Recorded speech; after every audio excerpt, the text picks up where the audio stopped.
I haven't been there for any of the major dramas that we filmed. I wasn't in the bush over those times, and I'm quite thankful that I wasn't, because I don't know how I would have coped with it. Even our cameramen, who are quite hardened to that and generally quite objective, suffered through some of these scenes, which were hard. It's brutal.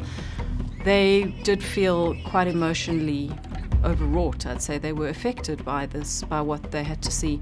And then there are the happy moments. There's the cubs playing, there's the light-hearted incident, there's the successes when they finally eat their first meal and make their first kill. It's obviously very uplifting, and at the same time there's moments when it's incredibly crushing. It's devastating, and I find it personally very difficult to endure that. It was hard. I mean, it's exhilarating. You share their achievements and their successes and the birth of the cubs, and you really revel in that. And then to see your main characters that you've invested so much time literally kill each other or kill each other's offspring is very hard, very emotionally draining.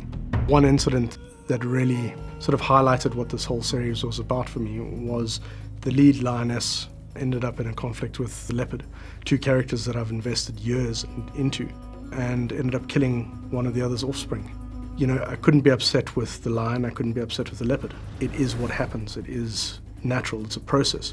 But it doesn't make it easy to be part of and watch. That particular piece of behavior, I left the field right after it happened. I just needed just a moment to contextualize, the significance of what happened. And I think that sort of explains what Savage Kingdom's about. There's no malice, it's survival, it's animals living on the edge of life and death, and it's going to play out. It's brutal, it's exhilarating, but it's going to play out, and there's something pure in that. There's something very honest about that.